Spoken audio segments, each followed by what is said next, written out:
Hello dear friends, welcome to exam Guruji. आज हम आपके लिए स्टील स्ट्रक्चर का जितने भी एक्सपेक्टेड क्वेश्चन है उसका नोट्स लेके आए हैं। तो यहाँ पर सिलेक्टेड ही क्वेश्चन है जो कि एग्ज़ाम के पॉइंट ऑफ व्यू से इम्पोर्टेंट है और जो कि पूछे भी गए हैं। तो वहाँ से हम क्वेश्चन लेके आए हैं। तो जिसने भाई अभी तक चैनल को सब्सक्राइब नहीं किया है वो कर लीजिए और साथ में बेल आइकन को भी प्रेस कर लीजिए। तो देखिए, सबसे पहले हमारे पास हमें फिजिकल प्रॉपर्टी दी गई है स्ट्रक्चरल स्टील जो होता है, क्योंकि यहाँ से एग्जाम में क्वेश्चन जो है देखने को मिला है, तो हम इसको ही सबसे पहले डिस्कस कर लेते हैं। तो देखिए, यूनिट मास पूछा गया है स्टील का, क्या होता है भाई? यूनिट मास हो या फिर यूनिट वेट हो, एक ही बात है। तो अब उसकी अगर हम बात करें तो वो 7850 kg पर क्यूबिक मीटर होता है। तो ये एग्जाम में आपको कई बार देखने को मिला है। आप में से कई स्टूडेंट को ये पता भी होगा, लेकिन कई स्टूडेंट ऐसे होते हैं जिनको पता नहीं होता है। उसके बाद हम यहाँ पे बात करते हैं कि भाई मॉडुलस ऑफ इलास्टिसिटी, यानी कि ई से हम जिसको डिनोट करते हैं वो क्या होता है स्ट्रक्चरल स्टील का। मॉडुलस ऑफ इलास्टिसिटी, तो मॉडुलस ये मैं आपको पिछले वीडियो में बता भी चुका हूँ, लेकिन जिसको नहीं पता है वो यहाँ पे देख सकते हैं। ये नोट्स इसलिए प्रोवाइड कर रहा हूँ मैं, ताकि हो सकता है कि किसी का एग्ज़ाम हो एक दो दिन में, तो उसके लिए क्या है कि भाई रिवीजन करने के लिए एक जरिया होना चाहिए कि भाई उसको क्विक टाइम में रिवीजन मिल सके। तो देखिए, मॉडुलस ऑफ इलास्टिसिटी जो होती है स्टील की, वो 2 × 10⁻⁵ होती है। 2 × 10⁻⁵ होती है। नेक्स्ट हम पॉइजन रेशियो की बात करें स्टील की, तो 0.3 इसका पॉइजन रेशियो होता है। मॉडुलस ऑफ रिजिडिटी जिसको आप डी से डिनोट करते हैं, जी से सॉरी, तो वो होती है 0.769 इंटू 10⁵ ये इसकी मॉडुलस ऑफ रिजिडिटी होती है। अगर हम कोएफिशिएंट ऑफ थर्मल एक्सपेंशन जिसको हम इससे डिनोट करते हैं, वो होता है 12 × 10⁻⁻⁶ पर डिग्री सेल्सियस। ये नियर बाय होता है जो कंक्रीट होता है। इन दोनों का जो होता है नियर बाय ही होता है थर्मल एक्सपेंशन जो होता है स्टील और कंक्रीट का। तो ये चीज़ इंपॉर्टेंट हो जाती है एग्जाम के पॉइंट ऑफ व्यू से, क्योंकि ये वाला क्वेश्चन जो है एग्जाम में पूछा भी गया है कई बार। और नेक्स्ट यहाँ पे देखिए, हमारे पास कुछ डेफिनेशन दी गई है। डेफिनेशन कुछ इस तरह की है कि भाई नॉमिनल डायमीटर जो होता है रिवेट का, वो क्या होता है। तो नॉमिनल डायमीटर जो होता है, सिंपल लैंग्वेज में आपको बता दूं कि भाई it is a diameter of the shank of rivet before riveting. जो आप रिवेट प्रोवाइड करते हैं, मान के चलो कि एक कील है, तो कील जो है आप उसको किसी छेद में डालेंगे, उससे पहले का जो होता है उसका डायमीटर, उसको आप नॉमिनल डायमीटर बोलते हैं। एक कील का तो मैंने आपको एग्जांपल दिया है। एक नट बोल्ट आपने देखा होगा, तो जिसमें आप डालते हैं, वो छेद जो होता है उसको ड्राइव करने से पहले के जो डायमीटर होता है उसको नॉमिनल डायमीटर होते हैं। एंड जो ग्रोस जो होता है डालने के बाद जो होता है उसको ग्रोस डायमीटर बोलते हैं। ग्रोस डायमीटर को आप इफेक्टिव डायमीटर भी बोल सकते हैं। तो अब यहाँ पे देखिए, लेस देन 25 ग्रेटर देन 25, ये इसलिए है क्योंकि अगर डायमीटर अगर आप 25 से कम है तो आप उसमें 1.5 mm ग्रोस डायमीटर के लिए ऐड कर देते हैं। 25 से ज़्यादा है तो उसमें आप 2 mm ज़्यादा कर देते हैं। ये इम्पोर्टेंट है। अब यहाँ पे एक फॉर्मूला होता है जिससे आप रिवेट जो होती है, रिवेट का डायमीटर फाइंड आउट कर सकते हैं। तो वो भी हम डिस्कस कर चुके हैं। तो अगर आपको नहीं पता है तो आप हमारी नेक्स्ट वीडियो जितनी भी है देख सकते हैं। यहाँ पर आपको क्विक रिवीजन के लिए प्रोवाइड हम कर रहे हैं, तो आपको जल्दी जल्दी से प्रोवाइड करना पड़ेगा। नेक्स्ट देखिए, अब यहाँ पे एक 4-5 कुछ डेफिनेशन दी गई है, इसके बारे में भी आपको पता होने चाहिए। तो देखिए, सबसे पहले जो फर्स्ट नंबर पर है, it is the distance between centre of any two adjacent river, उसको आप क्या बोलते हैं? तो उसको हम पिच बोलते हैं। किसी centre any two adjacent river जो होती है उसकी डिस्टेंस जो होती है उसको पिच बोलते हैं। उसके बाद a row of rivet parallel to direction of force, एक रिवेट की रो होती है, एक वो पैरेलल होती है डायरेक्शन ऑफ फोर्स, जिस तरफ से लोड लग रहा होता है उसके पैरेलल होती है, उसको गेज लाइन हम बोलते हैं। Gauge line. अब नेक्स्ट देखिए, perpendicular distance between, perpendicular distance किसके बीच में? दो एडजेसेंट गेज लाइन के बीच में, उसको आप गेज डिस्टेंस बोलेंगे। गेज लाइन है तो गेज डिस्टेंस हमारा इस क्वेश्चन में आंसर हो जाएगा। नेक्स्ट डेफिनेशन बोल रहा है कि it is the distance between the edge of the member या फिर cover plate and the centre of the nearest rivet hole, उसको आप क्या बोलते हैं, एज डिस्टेंस बोलते हैं। अगला और लास्ट देखिए point definition, coefficient of friction in frictional type joint is known as slip factor. तो यहाँ पे इसकी डेफिनेशन दी गई है, स्लिप फैक्टर ही हम उसको बोलते हैं। अब ये जितने भी पॉइंट्स हैं वो इंपॉर्टेंट हो जाते हैं। Value of pitch in different type of joint के लिए, वैल्यू ऑफ पिच जो है डिफरेंट टाइप ऑफ जॉइंट के लिए वो क्या होती है, पिच की वैल्यू देखिए इंपॉर्टेंट है। आगे मैं आपको मिनिमम मैक्सिमम पिच भी बताऊंगा, लेकिन सबसे पहले यहाँ पे डिफरेंट टाइप ऑफ जॉइंट के लिए बता दूं भाई कि एक चेन सिस्टम का जॉइंट होता है, एक जिग जैग जिसको आप डायमंड जॉइंट भी बोल सकते हैं टाइप का। तो यहाँ पे दो ही केस आते हैं चेन में भी, टेंशन और कंप्रेशन, इसमें भी टेंशन और कंप्रेशन दोनों का ही केस आता है। अगर हम चेन में बात करें तो टेंशन के लिए 16T या फिर 200 mm, दोनों में से जो भी कम रहेगा। वैसे ही 12T एंड 200 mm, दोनों में से जो कम रहेगा, ये सभी को पता है। लेकिन यहाँ पर जिग जैग और डायमंड में केस थोड़ा सा डिफरेंट आता है। टेंशन की अगर हम बात करें इसमें 24T होता है, बाकी 300 mm जो भी कम रहेगा। और कंप्रेशन का केस आता है 18T और 300 mm, यहाँ पे 200 यहाँ पे 300 है। सिर्फ यही डिफरेंस है जिग जैग या फिर डायमंड में और चेन में। बाकी 16 और 12T तो आप सभी को पता है कि भाई 200 होता है इसमें। 24 और 18 आई थिंक कई स्टूडेंट ऐसे होंगे जिनको नहीं पता होगा कि भाई इस केस में कितनी आप वैल्यू जो होती है पिच की वो लेते हैं। तो ये चीज़ भी आपको पता होनी चाहिए। जिग जैग के केस में टेंशन के लिए 24T और 300 mm और कंप्रेशन के लिए 18T और 300 mm। तो ये चीज़ इंपॉर्टेंट है एग्जाम के पॉइंट ऑफ व्यू से। रिवीजन के लिए मैं प्रोवाइड कर रहा हूँ तो इसको आप याद रखिए। अब यहाँ पे एक नोट तो मैंने यहाँ पे लिखा नहीं है, लेकिन आपको बता देता हूँ कि भाई एक स्टैगर्ड पिच होती है। स्टैगर्ड पिच जो होती है उस केस में जो पिच की वैल्यू होती है चेन सिस्टम के लिए वो 50% तक इंक्रीज हो जाती है, इंक्रीज बाय 50%। तो ये भी केस आप याद कर लीजिए। उसके बाद यहाँ पे कुछ और भी पॉइंट हैं, जैसे कि हमारे पास मिनिमम एज डिस्टेंस जो होती है वो भी आपको पता होना जरूरी है कि एज डिस्टेंस जो होती है वो क्या होती है भाई। एक होती है हैंड फ्लेम कटिंग या फिर रफ एज के लिए, हैंड फ्लेम कटिंग के लिए या फिर रफ एज के लिए तो कितनी होती है मिनिमम एज डिस्टेंस उसके लिए, उसके लिए होती है 1.7 DH। अब आप सोच रहे हैं कि DH क्या है भाई, तो DH जो होता है एक रिवेट होल डायमीटर होता है। एच जो होता है होल होता है, डी डायमीटर होता है, रिवेट होल डायमीटर होता है, तो 1.7 इसके लिए होती है। अब यहाँ पे फॉर मशीन कटिंग या फिर स्मूथ एज के लिए, स्मूथ और रफ, देखिए रफ और स्मूथ यहाँ से एग्जाम में क्वेश्चन पूछा गया है। आप में से कई लोग इसके बारे में नहीं पता होगा, लेकिन इनके बारे में पता होगा क्योंकि यहाँ से क्वेश्चन जो है एग्जाम में बना है, पूछा गया है SSC JEE में, और भी कई बोर्ड में क्वेश्चन पूछा गया है। तो ये इसके लिए 1.7 था, इसके लिए स्मूथ के लिए 1.5, DH दोनों में कॉमन रहेगा। तो ये चीज़ इंपॉर्टेंट है। उसके बाद यहाँ पे मैक्सिमम पिच पूछा गया भाई टैकिंग रिवेट के लिए in case of, in case इसलिए भाई टेंशन और कंप्रेशन का केस आता है, सभी को पता है। तो मैक्सिमम पिच जो होती है टैकिंग रिवेट के लिए, टेंशन की अगर हम बात करें टेंशन के लिए तो शुड नॉट एक्सीड, दोनों में शुड नॉट एक्सीड ही आएगा। टेंशन के लिए 1000 mm और कंप्रेशन के लिए 600 mm से ज़्यादा नहीं होनी चाहिए। 1000 और 600 सिर्फ यही केस है, या बाकी और दोनों में कोई केस डिफरेंस नहीं है। तो ये चीज़ आप इम्पोर्टेंट है, लिख लीजिए कि भाई क्या होती है।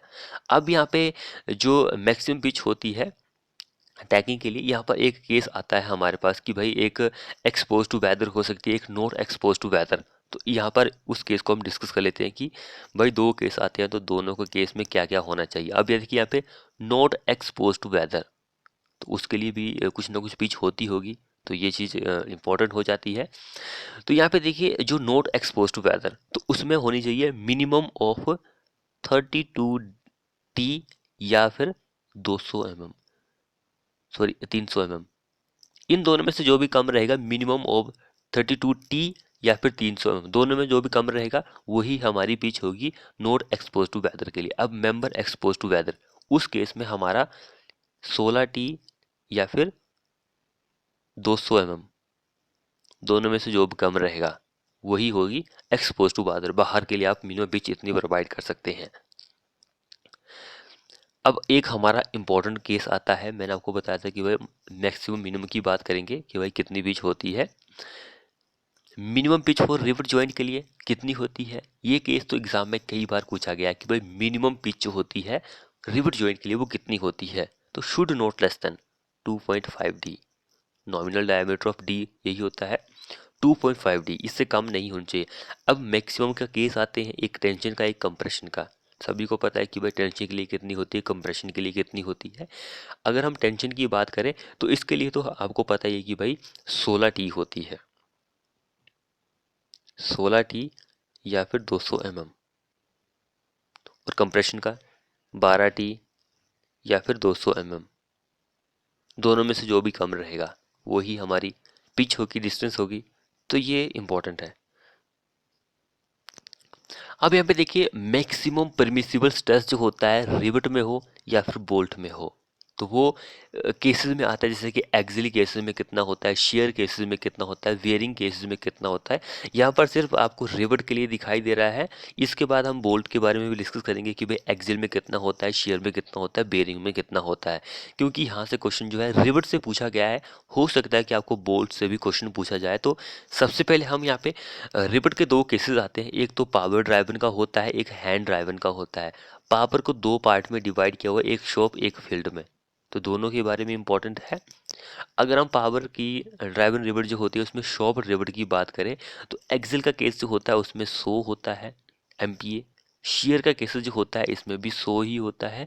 बेरिंग के केस की बात करें तो इसमें 300 होता है परमिसिबल स्ट्रेस जो होता है। अगर हम फील्ड की बात करें, फील्ड में एक्सिल में 90 होता है और शेयर में भी 90 होता है। बेरिंग की बात करें 270 होता है। अगर हम हैंड ड्राइवन रेवट की बात करें तो इसमें मैक्सिमम परमिसिबल स्ट्रेस जो होता है एक्सिल टेंशन में वो 80 होता है, शेयर में भी 80 होता है, एंड जो बियरिंग होती है उसमें 250 होता है। तो देखिए इस सीक्वेंस को आप याद कर लीजिए, जैसे 300 270 250, 250 270 300, 80 90 100, 80 90 100, इस तरह से आप याद कर लीजिए। इसको आप अकॉर्डिंग टू डिक्शनरी भी मेंटेन कर सकते हैं, आप चाहे तो लिख सकते हैं। अब यहाँ पे देखिए हमारे पास क्या दिया गया है, मैंने आपको बताया था हम बोल्ट के बारे में डिस्कस करेंगे कि भाई कितना होगा। तो close tolerance and Turner bolt जो होता है, जो क्लोज टॉलरेंस होती है जहाँ पे बहुत ही क्लोज टॉलरेंस प्रोवाइड की होती है, एंड टर्नर बोल्ट जो होता है बोल्ट इन क्लियरेंस होल के लिए। तो ये चीज़ इंपॉर्टेंट है। अगर हम एक्सिल की बात करें क्लोज्ड के लिए तो 120 होता है। अगर हम शेयर की बात करें 100 होता है। अगर हम यहाँ पे वेयरिंग की बात करें 300 होता है। उसी तरह बोल्ट क्लियरेंस की होल की बात करें 120 होता है, यहाँ पर 80 होता है, शेयर में वेयरिंग में 250 होता है। तो यहाँ से क्वेश्चन पूछा जा सकता है क्योंकि ऊपर वाले से पूछा गया है रिवेट से, तो बोल्ट से भी आई थिंक पूछा जा सकता है। तो ये भी आपको पता होना जरूरी है। एक क्वेश्चन यहाँ पर और बन सकता है आपका कि भाई जो डायमीटर होता है बोल्ट होल का वो किसके बराबर होता है। डायामीटर ऑफ बोल्ट होल जो होता है वो किसके बराबर होता है, तो वो होता है जो नॉमिनल डायमीटर होता है। Nominal size of nominal size of fastener, जो फास्टनर आप प्रोवाइड कर रहे हैं, प्लस स्टैंडर्ड जो क्लियरेंस होती है, स्टैंडर्ड क्लियरेंस। तो ये डायमीटर हो सकता है बोल्ट होल का। अगले कुछ यहाँ पे पॉइंट्स और भी हैं, क्योंकि यहाँ से भी एग्जाम में क्वेश्चन पूछा गया है तो इम्पोर्टेंट हो जाता है। यहाँ पर आपने अब में से कई स्टूडेंट को ऐसा पता होगा कि भाई परमिसिबल स्ट्रेस जो होता है वो इतना होता है, लेकिन फैक्टर ऑफ सेफ्टी जो होता है उसका क्या होता है ये नहीं पता होगा। तो इसके लिए आप हमारे चैनल को अभी सब्सक्राइब कीजिए ताकि आपको ऐसी ही जानकारी जो है और मिलती रहे। तो देखिए सबसे पहले हमारे पास यहाँ पे टाइप ऑफ स्ट्रेसेस दिया गया कि एक्सियली टेंशन एंड कंप्रेशन का स्ट्रेस होता है, उसके लिए परमिसिबल स्ट्रेस जो होता है वो कितना होता है। एक्सियली टेंशन हो या फिर कंप्रेशन हो एक्सियली, दोनों के केसेस में हमारा परमिसिबल स्ट्रेस जो होता है वो 0.6 F5 होता है। F5 क्या होता है, एक यील्ड स्ट्रेस होता है जो कि न्यूटन पर mm स्क्वायर में हम डिनोट कर सकते हैं। अब यहाँ पे हम एक्सियली टेंशन कंप्रेशन की फैक्टर ऑफ सेफ्टी की बात करें तो वो 1.67 होता है। उसी तरह अगर हम बेंडिंग स्ट्रेस की बात करें कि भाई इसका परमिसिबल स्ट्रेस जो होता है वो कितना होता है, तो 0.66 FI होता है। यहाँ पे 0.6 है, यहाँ पे 66 है, तो इसको याद रखिए। फैक्टर ऑफ सेफ्टी की अगर हम बात करें 1.5 होता है। ओके, अगर हम शेयर की बात करें, शेयर के हमारे दो केसेस आते हैं, एक एवरेज शेयर स्ट्रेस होता है, एक होता है मैक्सिमम टाउ सी मैक्स। तो ये दो केसेस आते हैं यहाँ पर।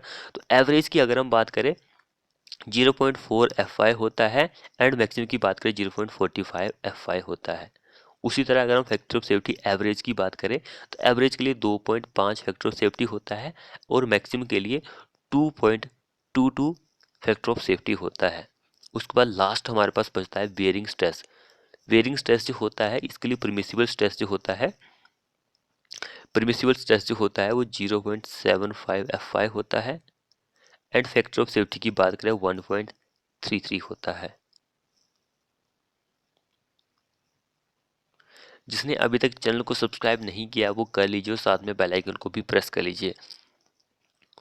अब देखिए यहाँ पे नेक्स्ट पॉइंट बोल रहा है कि मीनो साइज जो होता है फील्ड वेल्ड का वो क्या होता है।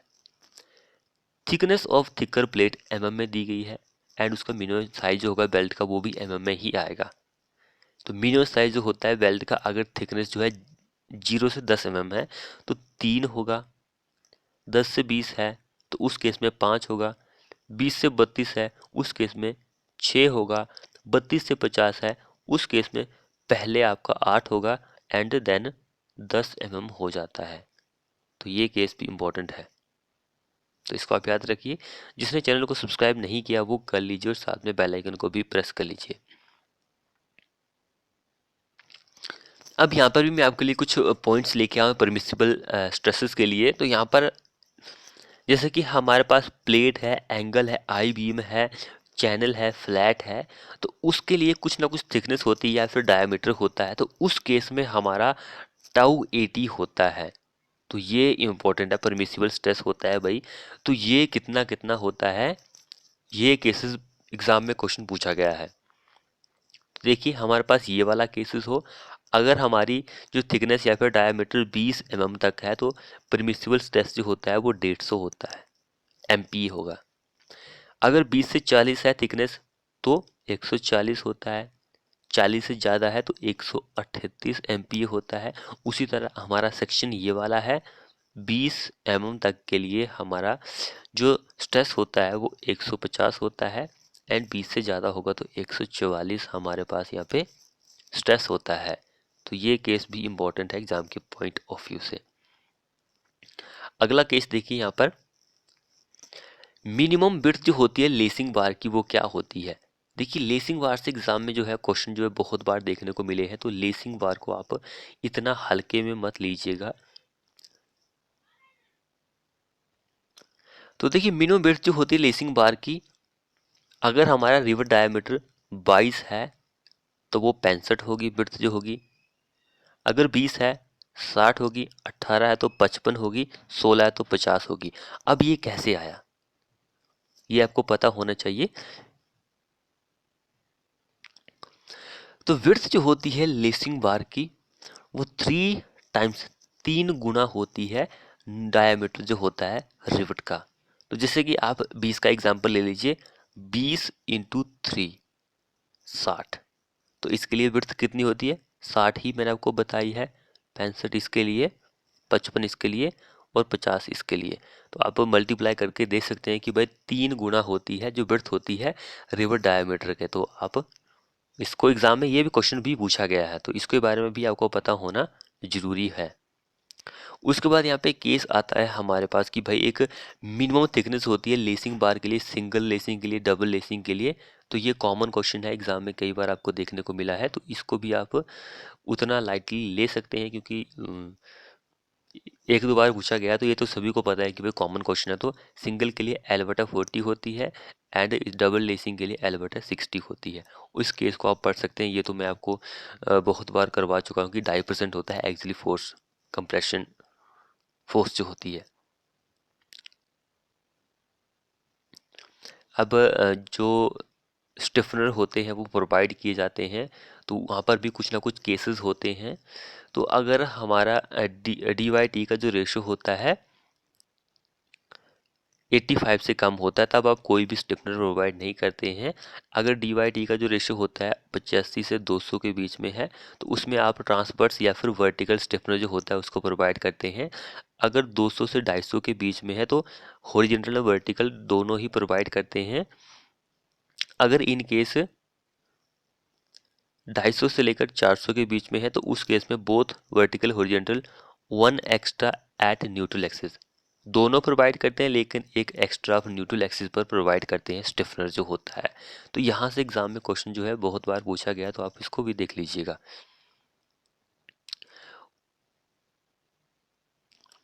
अब नेक्स्ट केस देखिए, वर्टिकल ट्रांसवर्स स्टिफनर जो होता है आप प्रोवाइड करते हैं इफ शेयर या फिर local buckling of web is use to prevent, तब आप मिनिमम स्पेसिंग या फिर मैक्सिमम स्पेसिंग प्रोवाइड करते हैं वर्टिकल स्टिफनर के केसेस में। तो मिनिमम स्पेसिंग जो होती है वो शुड नॉट एक्सीड 0.33 डी और मैक्सिमम जो होती है वो शुड नॉट एक्सीड 1.5 डी। ये दोनों का केसेस होता है। उसके बाद यहाँ पे हॉरिजॉन्टल लॉन्गिट्यूडनल स्टिफनर जो होता है वो आप क्यों यूज करते हैं? यूज टू रजिस्ट कंप्रेशन या फिर बेंडिंग बकलिंग इन वेब, इसको रजिस्ट करने के लिए आप इसको प्रोवाइड करते हैं। बेरिंग स्टिफनर की बात करें, यूज एट स्पोर्ट या फिर अंडर पॉइंट लोड पर आप यूज करते हैं। इसको वेब बकलिंग को रोकने के लिए आप यूज करते हैं बेरिंग स्टिफनर को, एंड ये स्ट्रेंथ को प्रोवाइड करता है वेब को, and use in plate girder design as column की तरह आप इसको बेरिंग स्टिफनर को डिज़ाइन करते हैं। तो फ्रेंड्स ये थे हमारे मोस्ट इंपॉर्टेंट क्वेश्चंस के पॉइंट। शॉर्ट नोट, आपको कैसी लगी वीडियो? अगर आपने चैनल को सब्सक्राइब नहीं किया तो चैनल को सब्सक्राइब कीजिए और साथ में बेल आइकन को भी प्रेस कर लीजिए ताकि आपको इसी तरह की लेटेस्ट वीडियो मिलती रहे।